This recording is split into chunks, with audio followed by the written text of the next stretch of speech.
Welcome to Schlocktoberfest 2016, here on World Class Bullshitters. I'm your host, Jeff Hicks, and with me is the last standing Samoan, Nick Udom. I had to kill them all. Every single one of them. They deserved it. So, Nick, for today, we're going to talk about probably in my opinion, now the greatest horror television show ever, Ash vs. Evil Dead. I've been a fan of the movies for years, and I always wanted to know what Ash did after he got back and fought that Deadite in the S-Mart. And now we know, and it lived up to the expectation. It's been 22 years, because Army of Darkness is 93, correct? I think so, yeah. So season 1 came out in 2015. 23 years later, we get to see where Ash is, and they do the character justice. What do you think of the show? I mean, I did a binge watching for this, and I mean, it was even better the second time, and I really enjoyed it the second time because it was just like, yeah, I'm back in the universe. Ash is Ash, crazy shit's happening, and and everything was on point. Like I really loved it. Like this is probably one of the shows I'm probably going to buy every season just to have it. I'm with you. I binged it, and I was busy working, but I didn't get much work done because it's so goddamn good. I mean, it's known that I love the Evil Dead movies. This is Army of Darkness Ash in an Evil Dead setting, so it's like the best of both worlds. Yeah, and I mean, you see him in his very, crappy, I guess, trailer or RV, and he's still working at a not S-Mart, a different place, but he's still working there and he's still doing a shit job of it. What's nice is they expound upon the character. Like in the first two movies, first movie Ash is just kind of there. He's not really much of a character. And the second one, he starts to become the Ash we know. And then in Army of Darkness, it's just balls to the wall, one-liners, epic action. That's the Ash Williams. And it's kind of cool to see that, once Ash gets back to the real world, he's kind of a loser and he doesn't change much. Ash reminds me of a lot of people I know in real life. Most specifically, my old boss. Good guy, kind of just coasting through life. I mean, they do similar things, similar taste in music. You could basically put my old boss in this show, excuse me. He would probably die, but he would at least act like Ash. Oh god. See, the thing is that like Ash always reminds me of that football guy in high school who beat up the nerds and always like fuck the cheerleaders and like, when he was like that atypical athlete in an 80s high school movie. And this is what happens when that's all you have. Like this is exactly what happens when that's just your entire life. Yeah, Ash definitely peaked, but yeah. But at least he's still a badass in his old age. True. I just every episode made me laugh. Closer to the end we got, I thought it got funnier, especially when he fought his evil self. And he's like, what about the trick knee? And he hits him, and then he's like, oh, the trick knee! He just falls over. The trick knee, the shoulder. Oh, God. It was so much fun. And that whole thing was hilarious. And I mean, you almost expected that. It's just like he's back at the cabin, and you're just like, it's not going to be easy. None of it is going to be easy. So I think the show works on its own, and if you've never seen Evil Dead, you can definitely watch this show and enjoy it because they set up the backstory and show flashbacks. But and that's one thing I loved, that the flashbacks the way they did the flashbacks was fucking ingenious and simple to the point of just being like, all right, this is the backstory very quickly, and all right, into the show. Like it was perfect. It helps that Sam Raimi's involved. Yeah, definitely. It would be different if this was like, I don't know, say you and I had made a movie. Let's say we made, a Paranormal Activity movie. It made a bunch of money, and all of a sudden they're like, hey, you guys can do anything you want. So we're like, we like Evil Dead, and we make this show, and it just doesn't work. No, the show was made by Sam Raimi, or at least he produced it all. He had Bruce Campbell back as Ash. You had all the important elements, and it shows that when you get the right people with the right mindset, you make an excellent television series. Oh, definitely. And the thing was that apparently they shot in New Zealand. They didn't shoot in the U.S. or Canada or Georgia or anything like that. They shot the entire show in New Zealand. Well, it looked great. I've lived in Michigan many a time, or for many months, many years actually, and they did a good, scene matching. I thought the show. Like I said, I have really nothing negative to say. I just have more praise and more praise. Even Lucy Lawless, who kind of just jumps in here and there, actually did a great job.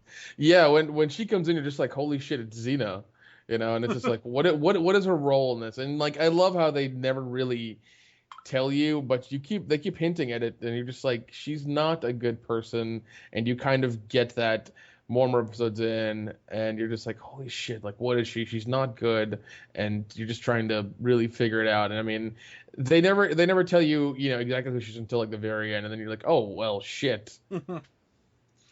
What'd you think of the Black Lady Cop? I had no problem. She was hot. She was useful. I mean, it was kind of weird. It's just like, why is she going after Ash? Because her partner died and she's under investigation. It's just weird that happened. Like the correlation's very odd and it's very like, circumstantial, but I'm with you. She was definitely attractive. I was sad to see her go, though, because I really started to like her. Yeah, and I mean, I guess that's just the way it is. They get to the house and they have to sacrifice somebody. You can't sacrifice the two people who started the show. Oh, no. I think they Pablo and Kelly. And they do such a good job making you care about the main three, the trio. Because when I first saw the trailer, I was like, it's going to be up at the other two people, and Ash is just going to be along for the ride. No. The show's about Ash. They're along for the ride. And, Correct. And I liked them. The guy that plays Pablo, I had seen him in a couple other movies. He's always kind of like a one-off comedic actor. Did a great job here. I liked Kelly. Kind of had a bad nose, but still sexy. Actually, Pablo was in that movie, what is it, The Fockers 2? Yeah, he was the son of, or almost the illegitimate son of Ben Stiller. Yeah, almost the illegitimate son of Ben Stiller. Yeah, that's who he was.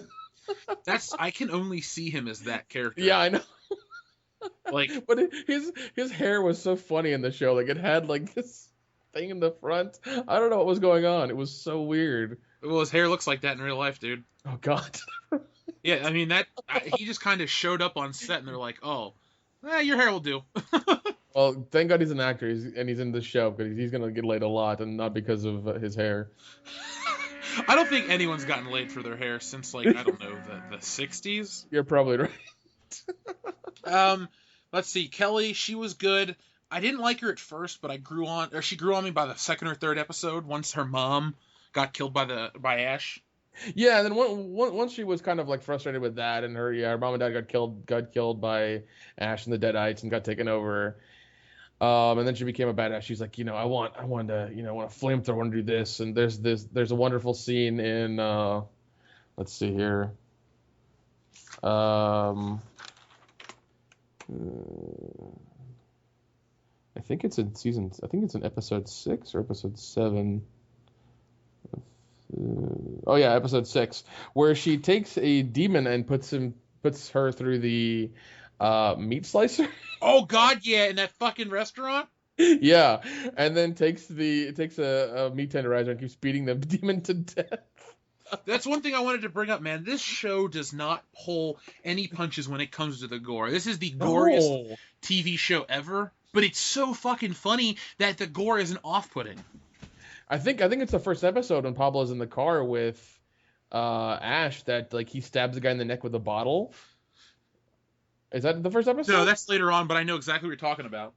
Yeah, well, even then in the first like 2 episodes, you just have this violence. Like Pablo's trying to control the car from the passenger seat, and Ash is like bent over in the driver's seat, and the demon's on top of him. He finds a just broken bottle and starts stabbing the demon in the neck. And it just bleeds all over him, just everywhere.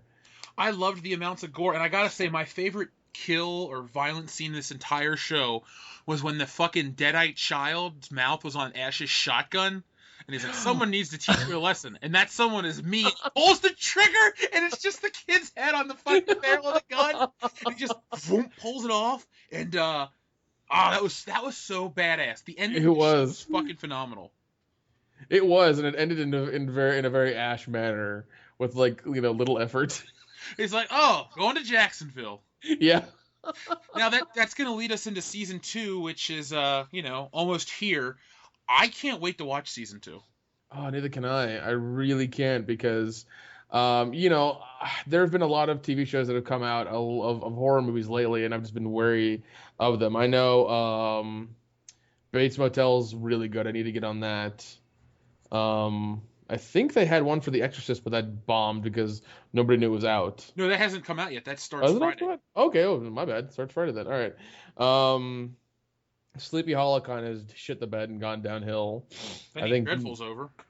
Penny Dreadful's over. Yeah, because like, Sleepy Hollow, I think it had like 2 good seasons or 3 good seasons in it, and it just died because you can't do that much about that lore. I mean, you're literally doing a show about the Headless Horseman. Like, that's it. And it's a short story, too. Yeah, it's a very short Because when I was a story. kid, it was The Legend of Sleepy Hollow and Rip Van Winkle were in one book.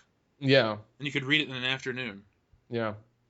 So I mean, that's shitting the bed. I know there's something else as well, but I don't know. Have you seen the trailer for season 2 yet? Yes, I have. I saw that today, and God, I'm on board. I could actually sit and watch Ash vs. Evil Dead again. That's how much I liked this show. Seriously, I've always been an Evil Dead fan.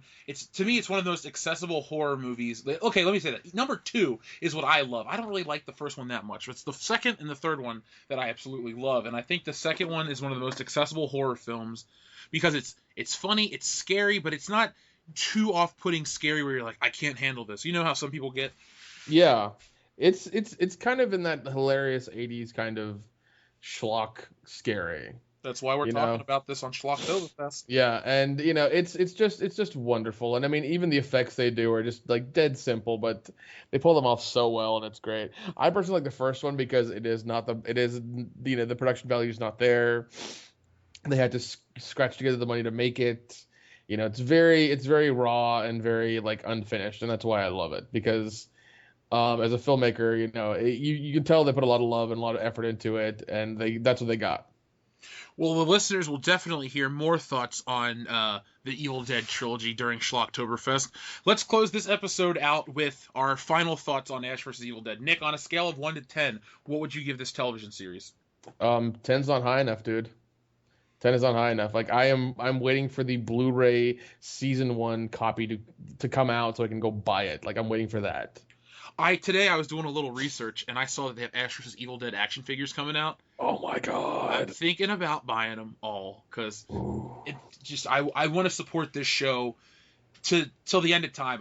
This thing is, this show could go on for a decade and never get old because that's they kind true. of left it open for all these possibilities of more Deadites. Now Lucy Lawless is needing them for help. Like, you have a million ways to go. And did you see that season 2 has Ted Raimi in it? Oh my god, yes. See, this is what it sounds like when people that enjoy horror movies come on air. This is audio coming like everywhere. My walls are now white. It was so good. But I'm with Nick. 10 isn't a high enough thing. If you like horror, if you like comedy, if you like television shows in general, if you're a human being, well, if you like Bruce Campbell, this is the best Bruce Campbell I've ever seen. Yeah. He's cool in Spider-Man. He's great in the old Evil Dead movies, but he's so comfortable in himself and Ash that you never, like, every scene with Ash, he is always on. One-liners, crazy jokes, weird references. Just go watch it. We have nothing left to say to convince you. Like, go out and watch it right the fuck now. Yeah, and if you haven't seen the Evil Dead movies, go watch those too. Yes. So this has been our episode. Check it out. Check us out later this week for more Schlocktoberfest. And thanks for listening.